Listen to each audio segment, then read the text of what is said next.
दोस्तों आज मैं आप लोगों के साथ में किचन से निकलने वाले वेस्ट मटेरियल जैसे कि सब्जी और फलों के छिलकों को बगीचे में डायरेक्ट मिट्टी में किस तरीके से यूज़ करना है जिससे कि उन छिलकों में फंगस ना आए, किसी तरीके के कीड़े ना लगें और आगे चलकर हमारे पौधों के लिए खाद के रूप में इस्तेमाल भी हो जाए।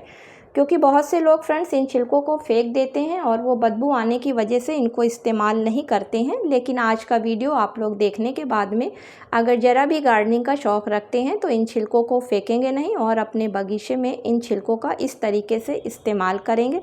तो इस तरीके से इस्तेमाल करने से अगर आपके पास मिट्टी की कमी है तो हफ्ते में आप 2 गमले भर सकते हैं जिसमें कि आप नया पौधा लगा के और उससे अच्छी ग्रोथ ले सकते हैं। नमस्कार दोस्तों, मेरे यूट्यूब चैनल पर आप सभी लोगों का हार्दिक स्वागत है।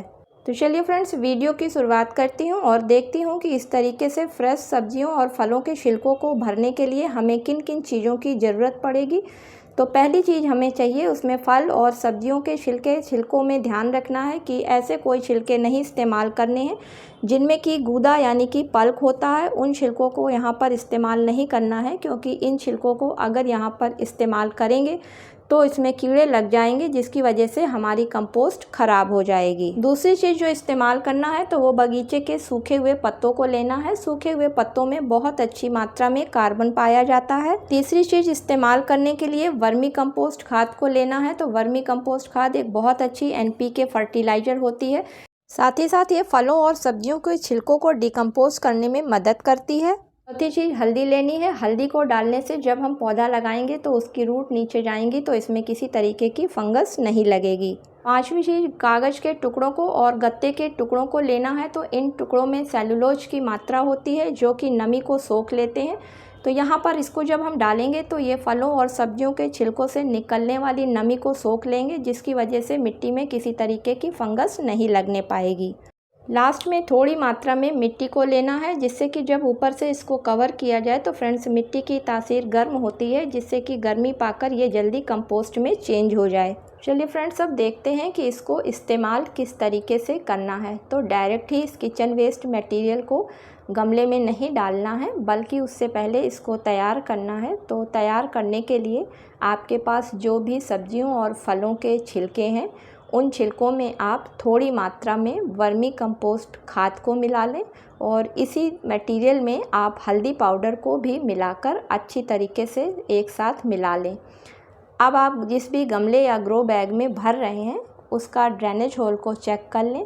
तो ड्रेनेज होल को ढकने के लिए किसी गिट्टी या फिर किसी कपड़े की सहायता से उसको ढक दें।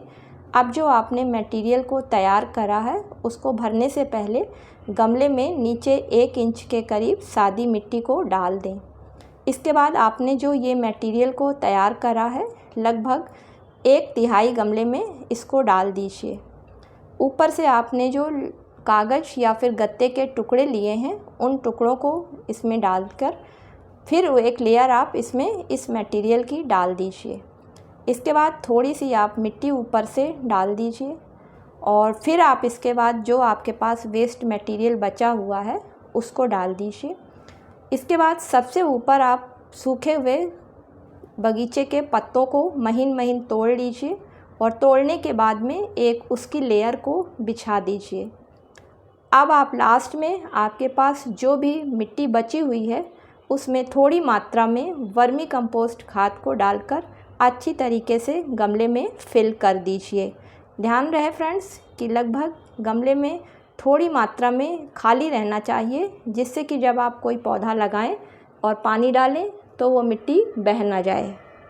अब आपके पास जो भी पौधा हो लगाने के लिए वो इसमें आप लगा सकते हैं।